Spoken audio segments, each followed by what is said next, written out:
avait légué par testament à la Belgique sa propriété privée du Congo, un jardin de 2 345 000 km², aussi vaste que l'Europe occidentale. Mais le Parlement n'attend pas le décès de son souverain pour voter l'annexion du vorace et fort endetté Congo léopoldien.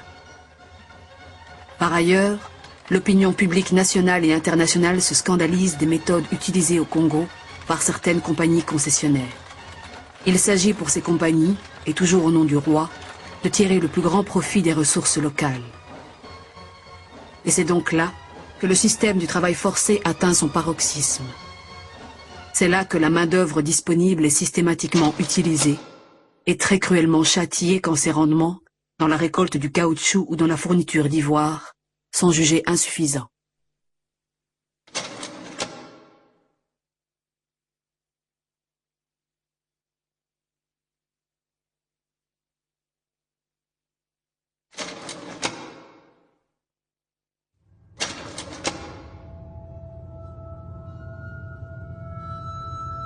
Horreur coloniale encore. Comment qualifier autrement les actes auxquels se livre l'Allemagne de Guillaume II dans sa colonie du sud-ouest africain, l'actuelle Namibie? Ordre d'extermination. Les héréros ne sont plus sujets allemands. Ils doivent tous quitter leurs terres. Tout héréro aperçu à l'intérieur des terres allemandes, avec ou sans armes, sera exécuté.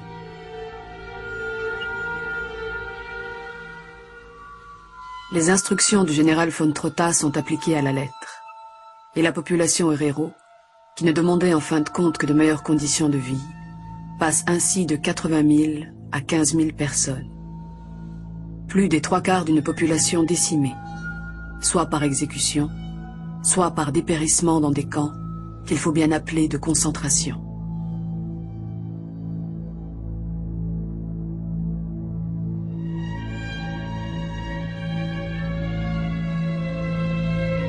En 2004, le gouvernement allemand a reconnu qu'il fallait qualifier de génocide ce massacre si longtemps ignoré.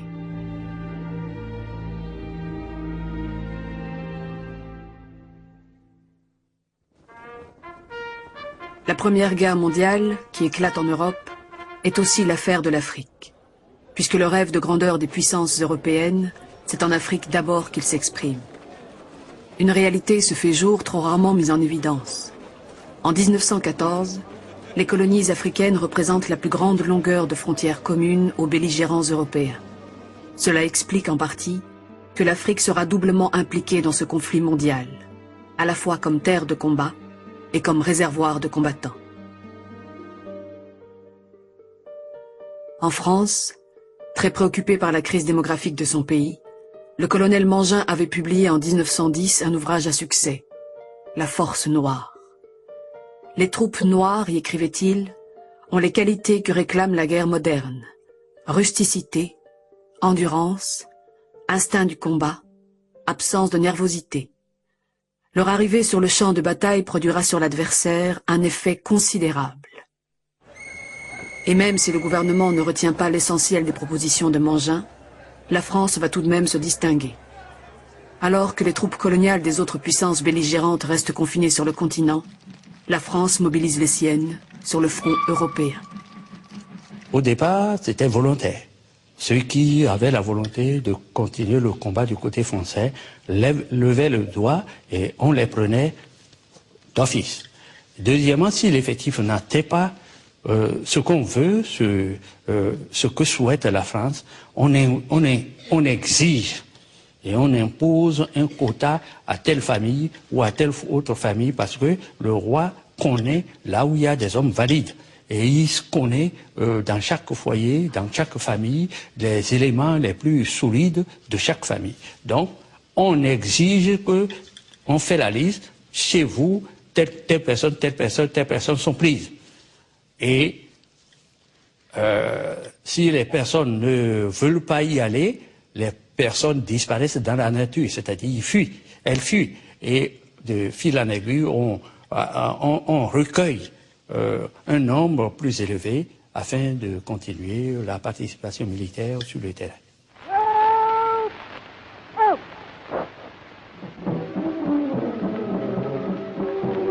O young men of Tous les jeunes hommes devaient aller à la guerre. Mon oncle fut recruté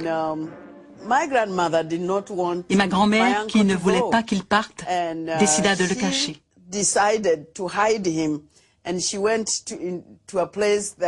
Elle partit vers une terre que je connais très bien et qui appartenait à sa famille.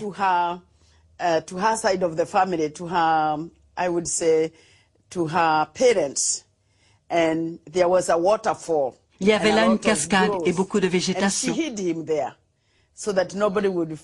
Elle y cacha mon oncle pour que personne ne le trouve.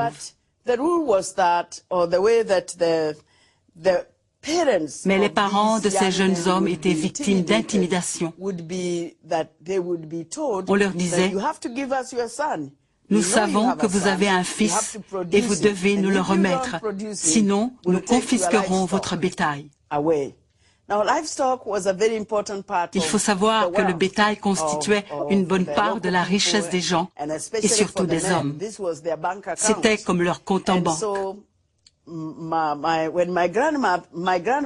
comprends que sous cette menace, mon grand-père ait convaincu ma grand-mère de livrer leur fils.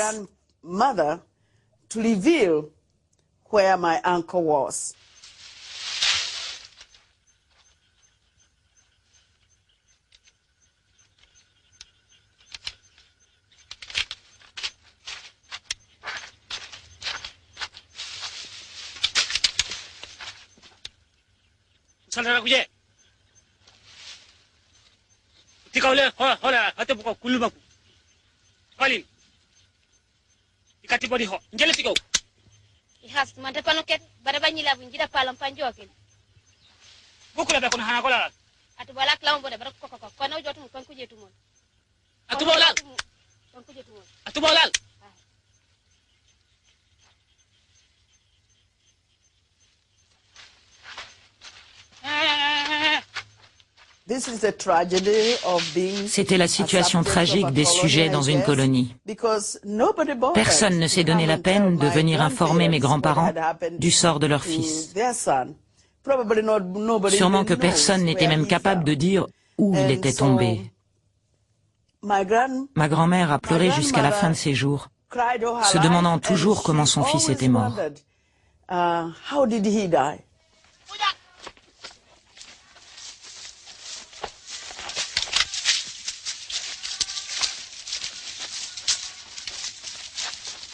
Une fois que la personne meurt, la personne est enterrée dans son terroir près des siens. Ceux qui sont décédés avant là, on est enterré. Sinon, il y a des pratiques pour appeler l'âme de la personne là où elle est décédée, afin de procéder aux cérémonies nécessaires pour ramener la personne près des siens ici. Et pour ramener, c'est beaucoup plus difficile que pour enterrer sur place. Donc, il y a cette conception qui fait que on n'a pas envie de mourir ailleurs, dans un autre pays, pour qu'on fasse des cérémonies de rapatriement ou des cérémonies de retour de l'âme auprès des siens.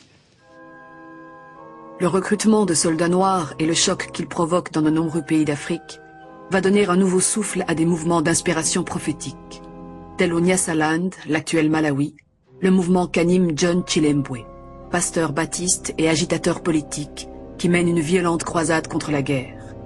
Le pasteur Chilembwe sera arrêté et fusillé. Surmontant une opposition afrikaneur très sensible à la propagande pan-germaniste, le gouvernement sud-africain s'engage aux côtés des Alliés.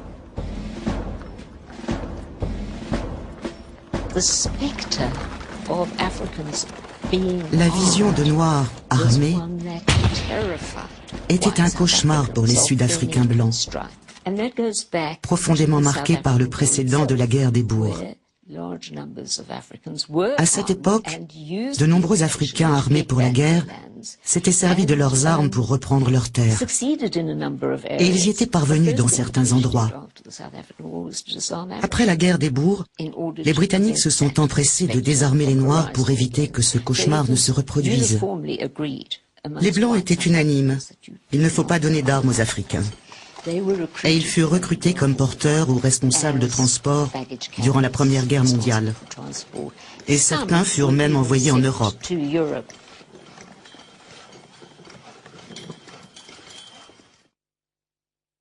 Sur le terrain des combats en Afrique, il faut mobiliser le moins de troupes possible, jugées plus utiles sur le front européen. Mais alors que le Togo allemand tombe en quelques semaines, la bataille menée par les Britanniques et les Français au Cameroun sera plus longue, 18 mois, et plus meurtrière. Avec cette singularité que pour la première fois, elle oppose des soldats noirs présents des deux côtés. C'est également le cas en Afrique orientale, où des soldats professionnels noirs, des askaris, sont placés sous le commandement du général allemand von Lettow-Vorbeck. Ces askaris parviennent durant toute la guerre à fixer 150 000 soldats alliés et leurs troupes noires, qu'elles soient sous le drapeau britannique, belge ou sud-africain. Sur le front européen, les terribles combats de la fin 1917 mettent les troupes noires à forte contribution. Mon père a inhalé de gaz et tout le reste de sa vie, il a mené une vie de souffrance. On faisait des trucs de verre, de ventouses qu'on lui faisait, on coupait le corps pour qu'il puisse respirer bien, mais rien à faire. Il est décédé des suites de cette gaz. Donc, de ce gaz. Et il nous a toujours expliqué. Mes grands frères sont là, ils peuvent témoigner. Il nous a toujours expliqué les méfaits, les atrocités de la guerre. Et c'était triste d'aller s'intoxiquer à un autre front qui n'est pas le vôtre. Au début de 1918, la plupart des belligérants ne peuvent que constater l'épuisement de leurs troupes et l'absolue nécessité de les renforcer. Il faut donc recruter de façon plus importante. C'est à Blaise Diagne, député du Sénégal, que le chef du gouvernement français Georges Clemenceau, avec une certaine habileté politique, fait appel.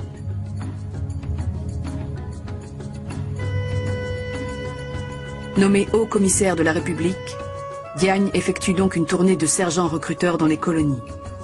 Il y multiplie les promesses susceptibles d'améliorer le sort de ses frères à l'issue du conflit.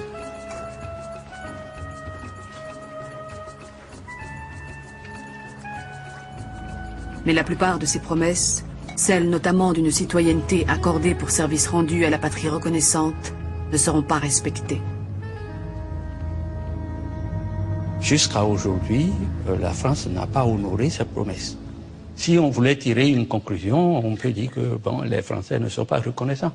Puisqu'ils ont promis, on les a suivis, et après, ils n'ont plus honoré leurs promesses. C'est ce qu'on peut dire. Et on croise les bras pour attendre d'autres choses. Mais nous disons, enfants,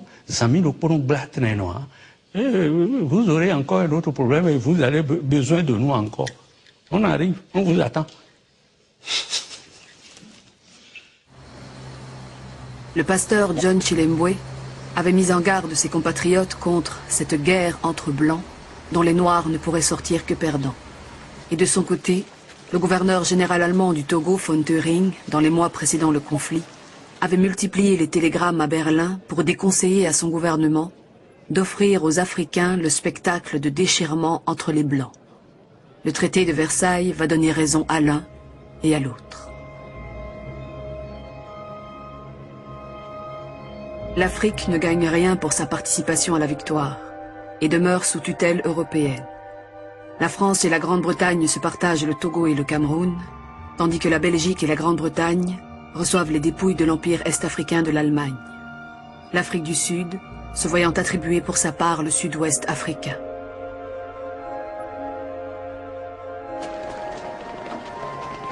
Mais dans le même temps, le doute sur la supériorité de l'homme blanc s'installe dans l'esprit des Africains.